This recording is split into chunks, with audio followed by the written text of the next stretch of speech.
Hey guys, welcome back to the front line. It's your girl Shamar. Pull up a chair, come on in the cabin, guys.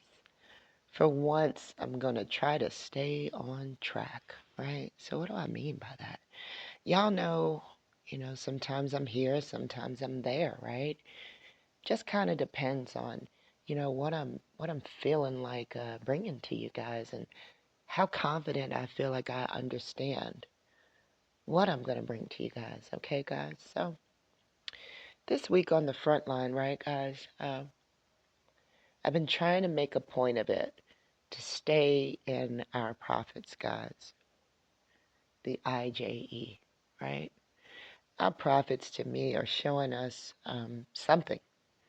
They're showing us what's to come. And I keep telling you, every time I read this book, it's sounding more and more and more like what's to come is for man. Who, if you look up in the Strong's Concordance, the man and woman, you're only going to see the word mortal under the man. Another strange thing I noticed, but what do I know, right? What does Shamar know? Shamar knows she's been reading these prophets, and these prophets sound like they keep talking to men, right, guys? And it keeps sounding like when the Creator said right here to Noah, let's go here real quick.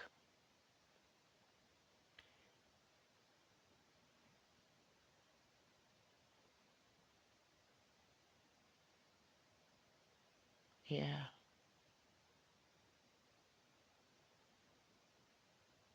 What's going up here? Because you see Noah becomes what?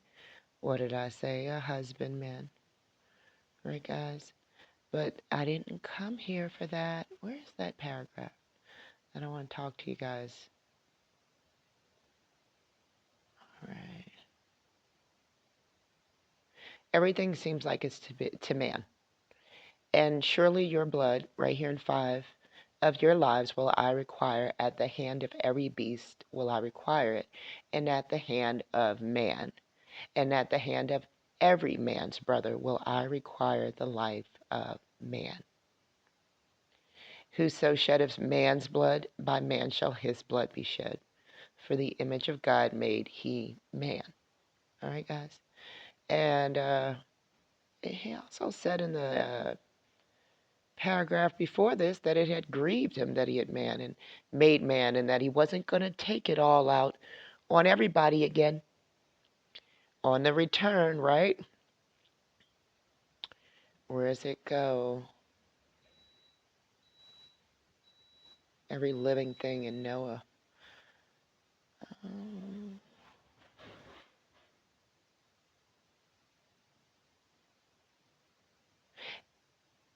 and the Lord, right here in 21, says, and the Lord smelled a sweet savor, and the Lord said in his heart, I will not again curse the ground any more for man's sake.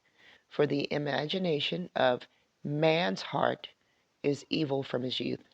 Neither will I again smite any more every thing living as I have done.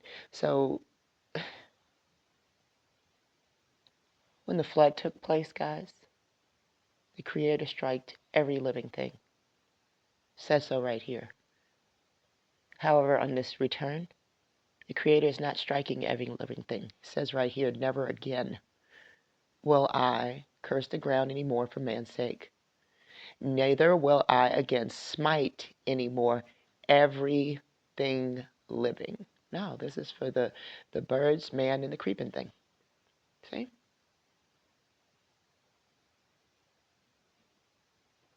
Here it goes. Every beast, every creeping thing, every fowl, and whatsoever creepeth upon the earth after their kind went forth out of the ark. We know what the creeping things are, right, guys?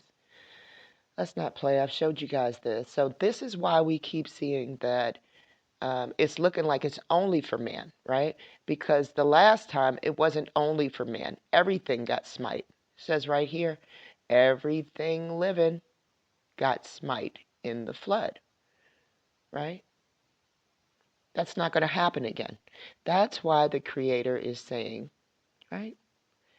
that when you read the prophets now, that this is for man, guys.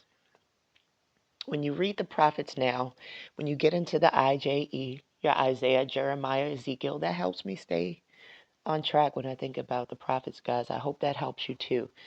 When you read the prophets, it keeps saying man, man, man, right? The forsaking, woman is crying. I showed you guys the women are going to be crying because there's only going to be a tenth of the men left. And that why death? That my mother showed me. All right, guys? You're not going to hear this nowhere else because all anybody is obsessed with from Israel is gold, getting our stuff, all kinds of crazy stuff, like we're going to have kings and stuff. Listen, guys, that's not what I'm seeing, and that's not what I'm showing y'all. You can continue to listen to that if you're entertained by that. You need to read Lamentations 2 and 14. It tells you the prophets can't tell you your iniquity. But keep tuning in because that kind of prophet is great for Israel. Isn't that also what the Torah told us? All right, guys, so moving along, I done showed y'all last week Kinland, right? I showed y'all that patriarchy, right? That unrightful takeover of what wasn't to be taken over, right? I'm going to show y'all what it says in Jeremiah because I thought this was real interesting. Last week we left off on Mordecai, right, guys? And I told you that that name Mordecai is going to bring you back full circle to the story of Esther, right, guys? Every book that's in the Torah, man, guys, y'all got to figure this out. You know, you don't read a book and let somebody come and tell you what that book said. You know, you read the book, you use discernment. And that's why we had book clubs, because everybody was going to sit around, read the same book, and tell me what you got from it. And you tell me what you got from it. Nobody in the book club stood at the front of the book club and said, okay, we all read it.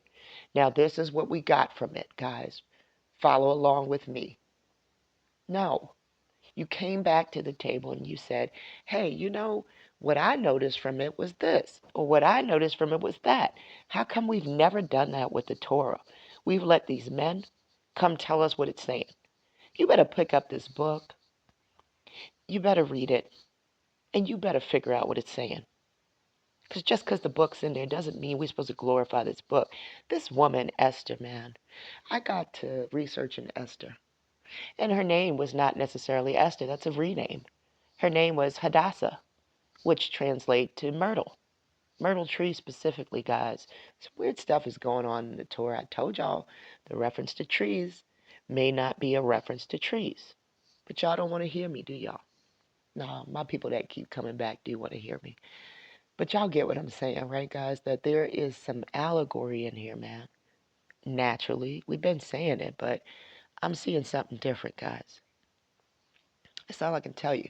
So I want to take y'all to Jeremiah 4 because I don't want this to be too long. Y'all don't like the long one. So I'm going to try to meet y'all in the middle somewhere, but still bring this message. You understand? And before I do that, I want to give a shout out to Oakland. I want to give a shout out to Michael Brown. As a result, Michael Brown, of what you told me to do, I did it. And Unifist is going to be here any day. We'll talk about that, guys. All right, so we're going to go to Jeremiah 4, but thank you guys to anybody wishing, not wishing, we don't do that over here. Sorry, guys. Anybody sending love my way, or asking, asking our Creator to look out. I appreciate it because I feel like that's been coming my way. Thank you, guys. All right, so I want y'all to notice something too that I'm not going to harp too long on because this isn't the episode for it. But I notice a distinction between Israel and Judah at times. Like, why, if Judah's in the tribe of Israel, why does it keep sounding like it's Israel and Judah, not Israel and Judah? Israel is Judah. You see what I'm saying, guys? Creator keeps singling Judah out here, and I told y'all Ezekiel had to lay on the side for 40 days for the house of Judah, specifically, guys. So pay attention when you do your own study, because I can't do this right here. Pay attention that the Creator keeps isolating some tribes out of Israel and mentioning them separately from Israel. Okay? Why is that? It's for you to figure out. I don't have time. You guys don't like my long episodes. Get in your book. All right, let's keep going. So I'm going to take you guys down to 22. It's a rather long chapter, but it's really, really a good read, guys, from start to end. Get into your prophets. These prophets, okay? Stop being drunk with the wine of the false prophets, guys. These are your prophets. They're telling you what's coming. And it keeps saying to man, told you, the Creator was grieved that he had made man. Told us that in Genesis after he wiped them out. Everything. He wiped out everything at that time. This time, everything ain't getting wiped out. Don't believe the hype. You better believe it's Torah. All right, so let's go. For my people is foolish. They know me not. They are sottish children, and they have no understanding. They are wise to do evil, but to do good they have no knowledge. I beheld the earth, and lo, it was waste and void, and the heavens, and they had no light. I beheld the mountains, and lo, they trembled, and all the hills moved to and fro.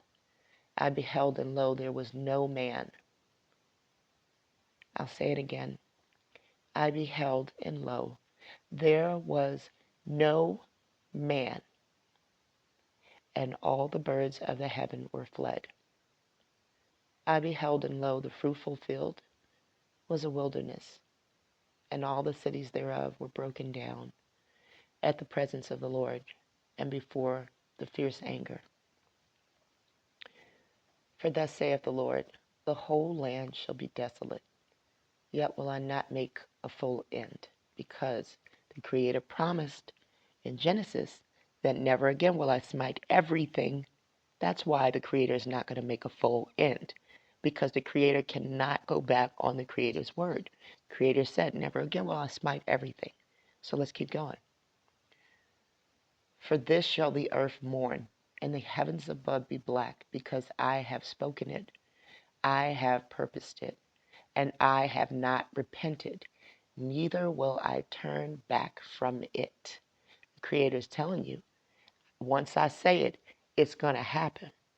I can't change it. What did I just say in the paragraph above? All right, let's keep going.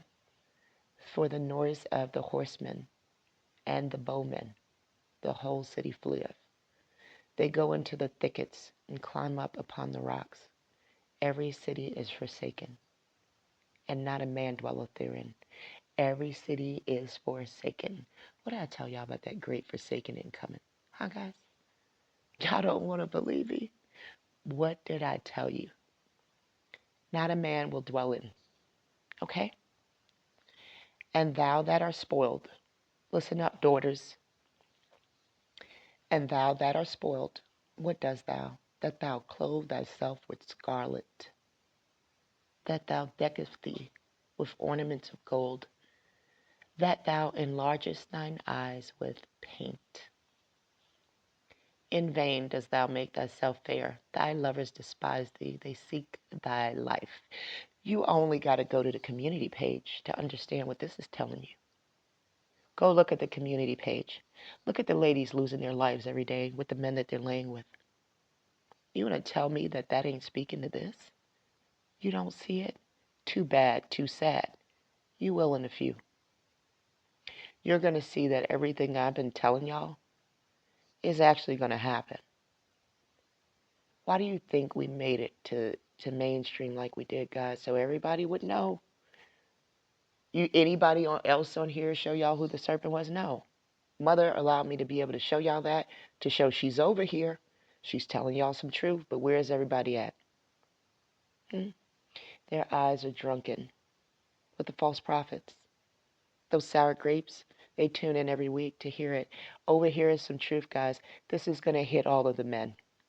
There's going to be perplexity. But if you're on the front line, you won't be perplexed because it's telling you right here what's going to happen. I'm showing you what's going to happen.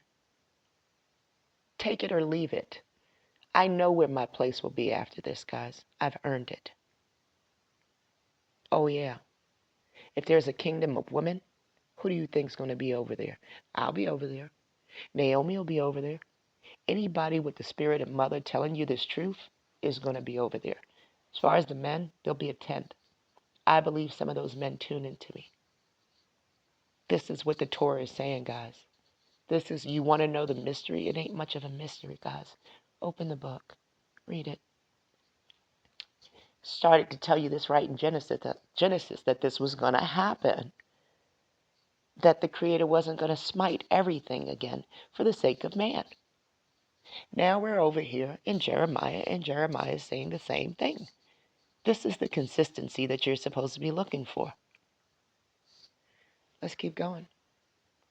So basically, this is what I've been saying with the daughters, right, guys? That there's not going to be a place for dolls. Let's enlarge that, guys.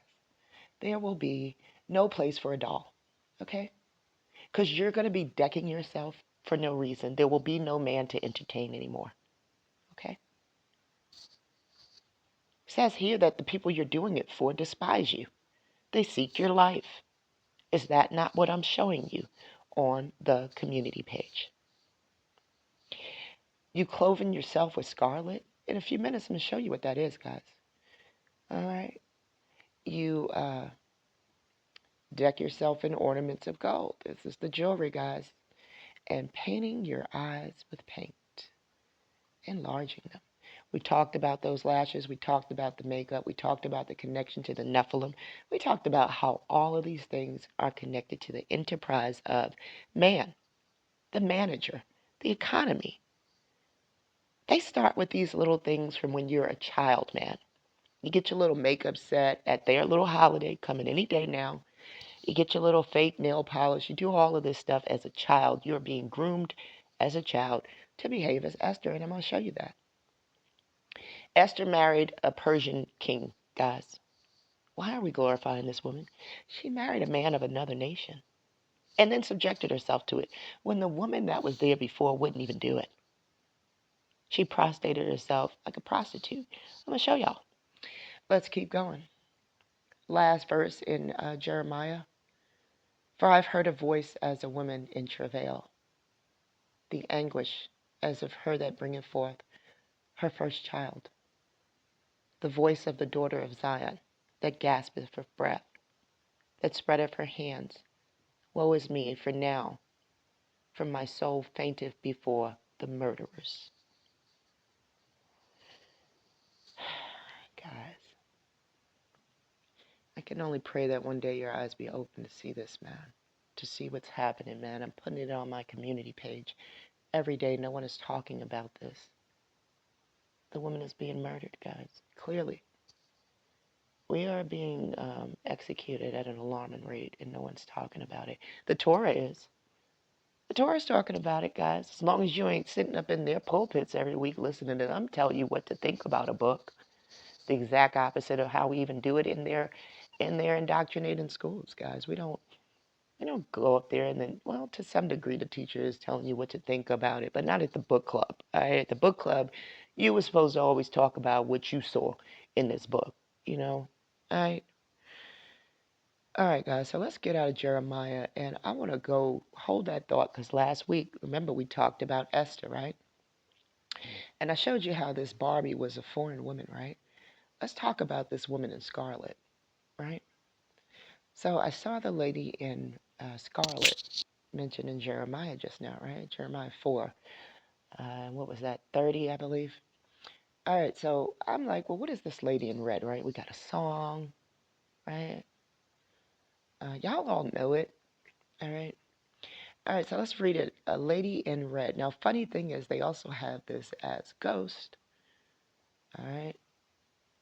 Lady in red, or red lady, is a type of female ghost, similar to the white lady, but according to legend is more specifically attributed to a jilted lover, prostitute killed in a fit of passion, or woman of vanity. You know, guys, we talked about that vanity before, right? I'll only teach you things of vanity. Lamentations 2:14, guys. Such a figure is thereby seen as a victim of objectification. All right? What happened in that Barbie movie? They became objects. They didn't have a mind. You saw the sister was the president, though, right? Go and do your own research on the word gene and cis. And then you'll get Genesis, guys. One day I'm going to show y'all that. But they made sure to tell you that that word sis, standing for sister, is breaking down to the very root of it being first applied to black women. So let's keep going. In all cases, the lady in red is wearing a scarlet or blood red dress.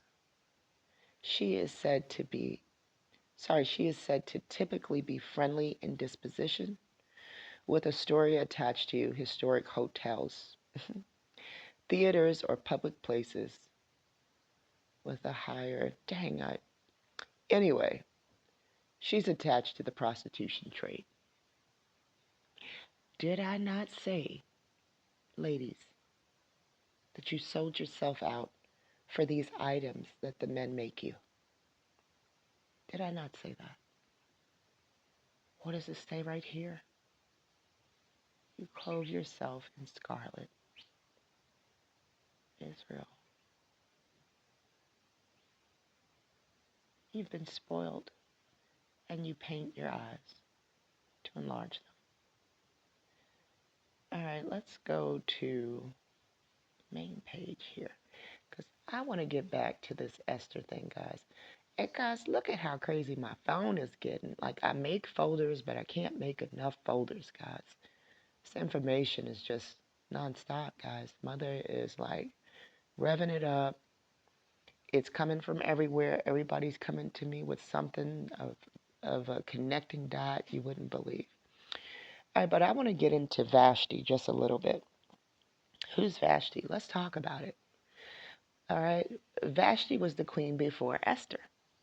All right, you know, we got that saying, if you don't do it, another woman will. Almost like we're afraid, right, to not do these little things that the men want us to do, because out there is a woman can't wait to do it, right? And a lot of times, what I see in Israel, it's a woman of another nation that can't wait to do it. And it's that man that can't wait to sign up. Guys, you want to know why we were linking the serpent to a venereal disease? Let's keep going. Baal Peor. You can't curse Israel because Israel's blessed. Let's seduce the men. Let's show you how it was done, guys. All right, why did Queen Vashti refuse to appear before Xerxes? The book of Esther begins with a description of King Xerxes of Persia celebrating with the leading men of the kingdom.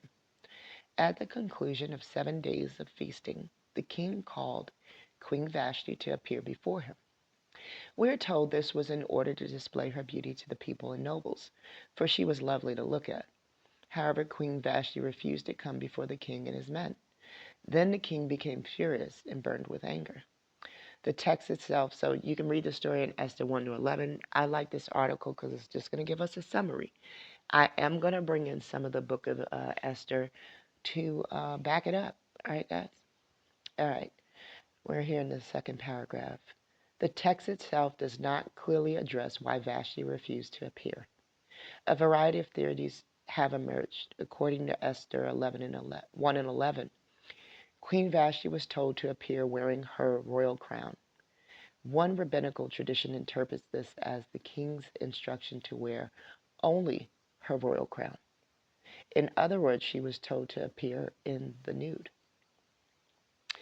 According to that tradition, Queen Vashti refused because she did not want to be put on display before the group of salacious drunken men. This view is not found in the biblical text, nor can it be supported by history. But that sounds like about something that a bunch of drunken men would want, right? Come on out, Vashti, in your royal crown and in the nude. I mean, I'm not ready to throw that theory away, guys. But let's keep going. They're saying that you can't prove that one way or the other, that maybe it was just because they were drunken, but hey, I'm not ready to throw away that he was trying to tell her to come out naked. Let's keep going. However, it is likely that Vashti refused to appear because she would have been humiliated in some way. More than likely. The king and his men had been feasting and drinking for 7 days. It is almost assured they did not have noble intentions in calling her to the party, right? They waited till the last day after all of this drinking to say, hey, Vashti, come on down. While nothing more specific is noted, the context, especially the reference to her beauty, indicates that her attendance at the feast was sought to entertain the men in some way. Queen Vashti likely knew the potential consequences of refusing the king, but refuse she did. One of the king's wise men, Memucan, Memucan, saw a dangerous precedence being set. Okay, he didn't like that. Queen Vashti has done wrong not only against the king, but against the nobles and the people of the province of King Xerxes. For the queen's conduct will become known to all the women, and so they will despise their husbands and say, King Xerxes commanded Queen Vashti to be brought before him, but she would not come. This very day the Persian and Median women of the nobility who've heard about the queen's conduct will respond to the king's nobles in the same way. There will be no end of disrespect and discord. Such a bad example as Queen Vashti had set must be dealt with harshly, according to this nobleman, okay? So he's encouraging the king that, look, if you don't do this, these ladies are going to get out of hand. You know, they're going to start showing off, all right? So it says here, Xerxes agreed with the advisor's appraisal, and the result was that Vashti was never again to come before the king. Oh, wow. Her royal position as queen was to be given to another who is better than she. I thought nobility was, you were born into that. Now they're just going to give it away. Queen Vashti's removal from the throne opened a vacancy in the Persian kingdom. What do you know? Chapter 1 thus sets the stage for the introduction of Esther, who was Hadassah. It wasn't Esther before, okay? An unlikely candidate for queen since she was an orphaned Jewess raised by a cousin. Orphaned. Huh? There's a lot of this orphan stuff going around. Huh. However unlikely Esther may have been, God chose her to perform a great work in protecting the Jewish people from genocide. Still today, Jews around the world commemorate Esther and the deliverance she wrought with the Feast of Purim. You see, they kind of use that word wrought with Esther. Many scholars believe the same feast that was observed by J.C. in John 5:11. Now, why would we be honoring the same feast that J.C. is honoring right here? Huh, isn't that peculiar? And how could Esther be protecting the Jew? How is she the protector now of the people when the Creator was the protector of the people? And now she's saving them from genocide. By marrying a man of another nation. Exactly what the Creator told us not to do. She's saving us now by doing that. This is really funny that we take on these different viewpoints when it suits us, right? All right, so let's get into Esther 2. After these things, when the wrath of the king Ahasuerus, which is still Xerxes, was appeased, he remembered Vashti and what she had done and what was decreed against her. Then said the king's servant that ministered unto him, Let there be a fair young virgin sought for the king, and let the king appoint officers in all the province of his kingdom, that they may be gathered together all the fair young virgins unto Shushan the palace, to the house of the women. There was a house of the woman? What? It's not the first time I've heard that, guys. Unto the custody of Hegi, the king's chamberlain, keeper of the woman, and let their things for purification be given them. Why would they need things for purification if they are virgins, right, guys? Because I told you that the word virgin is not the word to say that you didn't have sex. It was to say that you hadn't had children. So, of course, they need to be purified from any worms they might have had up until that point, right, guys? Or from this venereal disease. Y'all think I'm joking. And let the maiden, let's go to verse 4, which pleaseth the king be the queen instead of Vashti. And the thing pleased the king, and he did so. Now in Shushan the palace there was a certain Jew named who? Mordecai. Didn't I tell y'all the name Mattel means Mordecai? Follower of who? Marduk. We're going to get to that. But this is a Jewish man, and he's the cousin of Esther. So why the hell is he named after a damn another deity? Why is he named after a Mesopotamian god? But this is supposed to be a good guy. He's teaching Esther to bow, right? To possibly go out in a royal crown naked. Who the hell knows? Because we don't know what they were trying to tell Vashti, but I kind of believe that summary, that when he said, come out in your royal crown, it might have been implying that she come out naked. Okay? Let's keep going. This is Mordecai, the son of Jair, the son of Shimei. We heard that name before. The son of Kish, a Benjamite. Remember, Shimei is the one I think that went up against David, right? Oh, they're going to get sensitive about David because they're looking for kings and flying things. But I don't care about that. This is saying it's looking like the same man. All right, guys? He's a Benjamite. All right? Let's keep going. Who had been carried away from Jerusalem with the captivity which had been carried away with Jeconiah, the king of Judah, whom Nebuchadnezzar, the king of Babylon, had carried away. What have we been talking about? The Babylonian captivity. And he brought up Hadassah, which is Esther. It's going to tell you right here. And he brought up Hadassah, that is Esther, his uncle's daughter, for she had neither father nor mother. And the maid was fair and beautiful, whom Mordecai, follower of Marduk, when her father and mother were dead, took for his own daughter. Guys, I got a question about taking for his own daughter, because it says that Bathsheba was belonged to Uriah the Hittite, like as if a daughter. So I'm wondering if this word daughter was euphemism for the word wife back in the day. But I don't want to confuse y'all. Anyway, she was supposed to have been Mordecai's daughter. In theory, like I guess as adoption.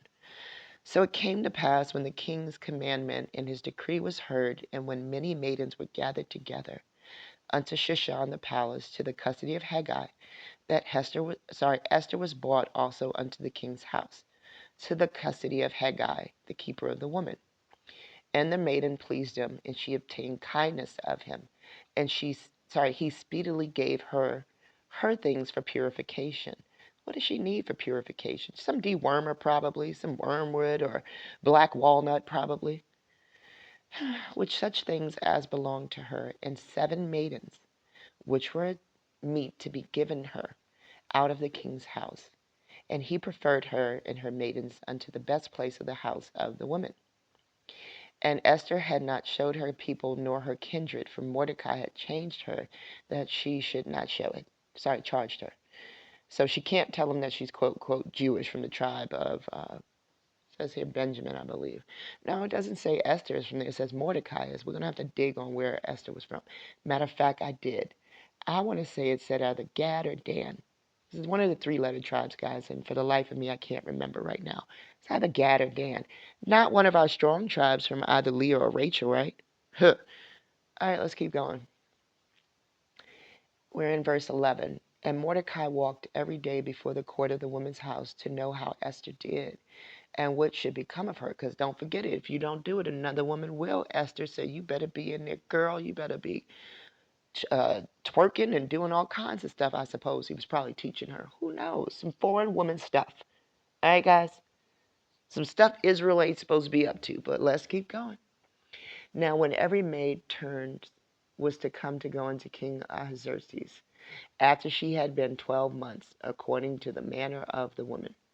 For so were the days of their purification according to wit, 6 months with oil of myrrh, and 6 months with sweet odors, and with other things for the purifying of the woman. Right, guys? What did I tell you? Why did they want her to sit around for 12 months untouched? Because by then she would have had a baby if it was for another man. They would know she's not a virgin. Y'all think I'm joking, okay? 6 months with oil of myrrh, like they would deworming these women, guys. This is why they had to sit around for 12 months. The king ain't trying to touch no woman with no worm in her still. Okay, he ain't no ordinary man. He can't have that. All right, verse 13. Then thus came every maiden unto the king. Whatsoever she desired was given to her, and with her out of the house of women unto the king's house. In the evening she went, and on the morrow she returned into the second house of the women, to the custody of Shazagaz, the king's chamberlain, which kept the concubines, because now she's graduated up. She's no longer in the house of the woman. You know, this is how the king keeps up with if he slept with her or not. Oh, I slept with her. Send her over there so I can remember that's one of the ones I slept with. She's now my concubine. All right? So Esther is glorified as nothing more than a concubine in this moment. All right, guys? She came in unto the king no more, except the king delighted in her, and that she was called by name. So now the king's going to call her name because, she's been elevated up to another status. All right. When she gets to this house with this guy. All right.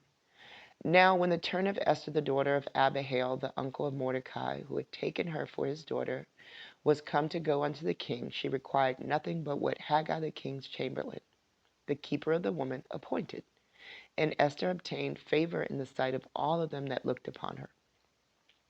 So Esther was taken unto King Xerxes into his house royal in the 10th month, which is the month Tebeth, in the 7th year of his reign. And the king loved Esther above all the women, and she obtained grace and favor in his sight more than all the virgins. So that he set the royal crown upon her head and made her queen instead of Vashti. Like I told y'all. Probably told her, come on out in that royal crown. You know it's yours, but you know what you got to do for it. Then the king made a great feast unto all the princes and his servants, even Esther's feast, and he made a release to the province and gave gifts, according to the state of the king. When the virgins were gathered together the second time, then Mordecai sat in the king's gate. Esther had not showed her kindred nor her people, as Mordecai had charged her. For Esther did the commandment of Mordecai. She didn't do the commandment of the Creator. She did what Mordecai wanted her to do, like as when she was brought up with him. Okay? In those days, while Mordecai sat in the king's gate, two of the king's chamberlains, who kept the door, were wrought and sought to lay hands on Xerxes. And this thing was known to Mordecai, who told it to Esther, and Esther told the king in Mordecai's name. And when inquisition was made, it was found out. Therefore, they were both hanged on a tree.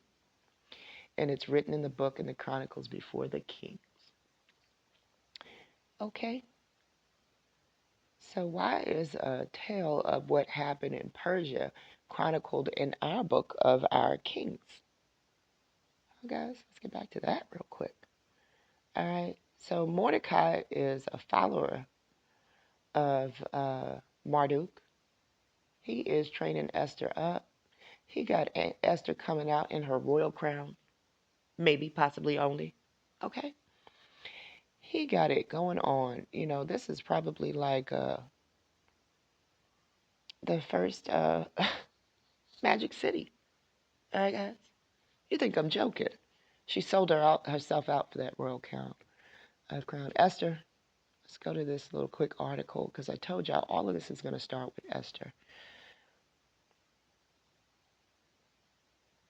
Encyclopedia of Jewish Woman, Hyman Encyclopedia of Jewish Women. Funny, that's close to my mother's maiden name. All right, in brief, the biblical book named after her, Esther is a young Jewish woman living in Persia, diaspora, who finds favor with the king, becomes queen, risks her life to save the Jewish people from destruction. All right. Written in the diaspora, that's when you've been kicked out. We know what diaspora is. The Book of Esther is a Jewish novella that deals with the enduring issues of preserving Jewish identity and ensuring survival amid cultural pressures and hostile enemies in a where foreign land. Who do we model after? A foreign woman. Guys, y'all think I'm joking. Cultural pressures.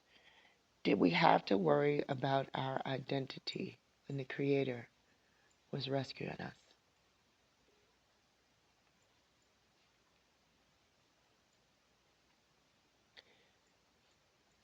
Esther first appears in the story as one of the young virgins collected into the king's harem as possible replacement for Vashti. She's identified as the daughter of Abihail. All right. Yeah, so you can read up on Esther in this book that we've been, the story of Esther. Let's go to Mordecai, because before we get out of here, I really want to show y'all what I've been talking about. Mordecai, probably belonging to Marduk. Let's go to the simplified view. Chief minister of Xerxes and one of the principal personages of the book of Esther. He is the son of Jair, a Benjamite and cousin of Esther, whom he adopted as his daughter. He'd been previously carried away into captivity by Jeconiah, king of Babylon, by Nebuchadnezzar, king of Babylon. All right, they're living in Shushan, which is the Persian capital, sitting constantly at the gate of the king's palace. All right, so Mordecai is knee deep in what's going on in the Persian kingdom.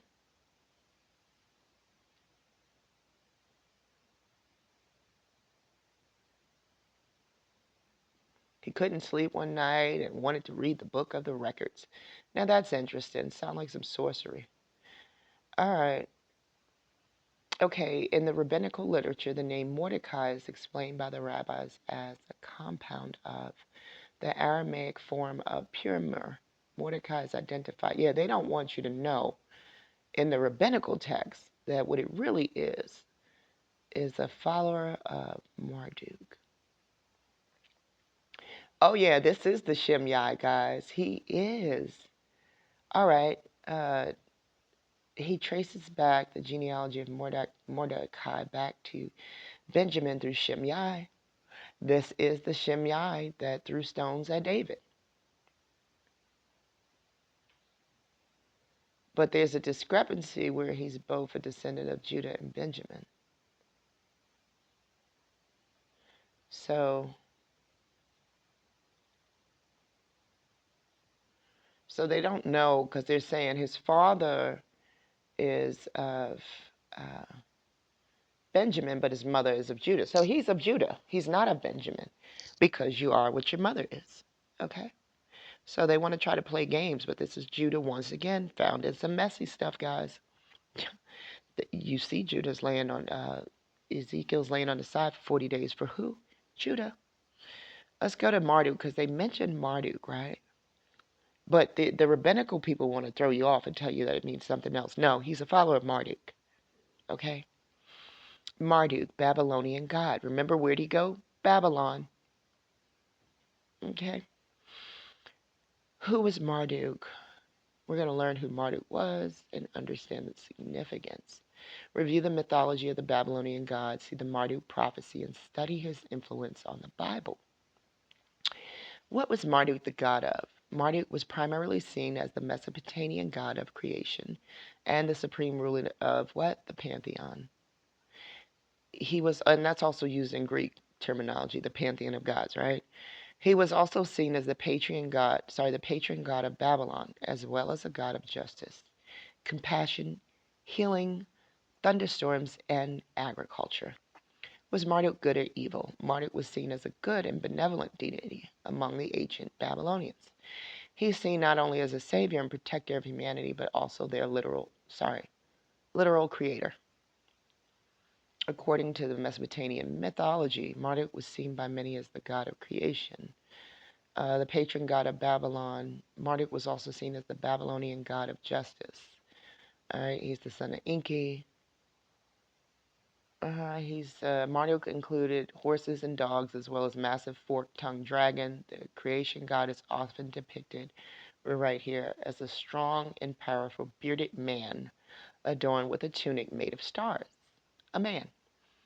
He is shown to wield a variety of different weapons and tools, including a scepter, a bow, a hoe, or triangular agricultural tool, and even a thunderbolt. Funny, don't they call the woman a hoe? Put her to work, don't they?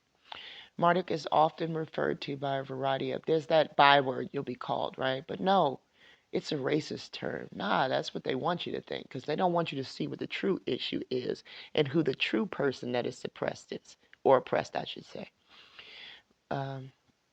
He's referred to as a lot of different names. It says he's got 50 other names right here. 50 other names. I can't get that thing to go over to save my life. And attributes from other deities. This is most evident by how in later centuries he's often referred to by the Mesopotamian people as Bel, a name derived from the Semitic word for Lord. All right, so the Semitic word for Lord, this is say Shemitic, but we're going to let it do what it do, is Baal, B-A-A-L. So Baal, B-A-A-L, and Baal, B-E-L, are synonymous, guys. One and the same. They're telling you it right here. Did not tell you that the man was named Baal in the home, thanks to Xerxes. All men to be called Lord in their home. All right, this is the first house bondage they're showing you guys. Marduk was not only a major deity in the lives of the ancient Mesopotamia, but the stories of his power and legendary journey to become the king of the gods would influence later religions, such as that of ancient Greek and even Christianity. All right, guys, but this is what Mordecai is named after, right? So is Esther a heroine, or is she a harlot queen, guys? Is she dressed in this scarlet red, prostituting herself? If she wore anything at all, because you see what that article said it was telling Vashti to do. You see what the men in Kinland wanted, right? They wanted Barbie to parade around in skimpy clothes. And some of the Barbies wanted that, right, guys? We see it. So, as promised last week, I told y'all we would get into Mordecai and this thing with Esther and how this story is showing us the first woman to bow. This is maybe not literally the first woman, but this is the first where we see this with an Israelite woman running on over here to marry this Persian king and to come out whenever he says. Chop, chop, come on out. Show the guys what you look like, in your royal crown. And that's what we got, guys. That's what we traded it all in for. All right? For a harlot. Much love, guys, from the front line. We'll continue to dig on these different stories, guys, and what we're seeing in this Torah that's not being made evident right off the bat, guys. You're reading this book of Esther, and you're like, oh, Esther saved her people. The Creator was supposed to save us, as it had been done time and time again. What this woman did was parade herself in front of a bunch of drunken men, possibly at the king's command. Much love to you guys from the front line. I'll see you guys next week. Take care.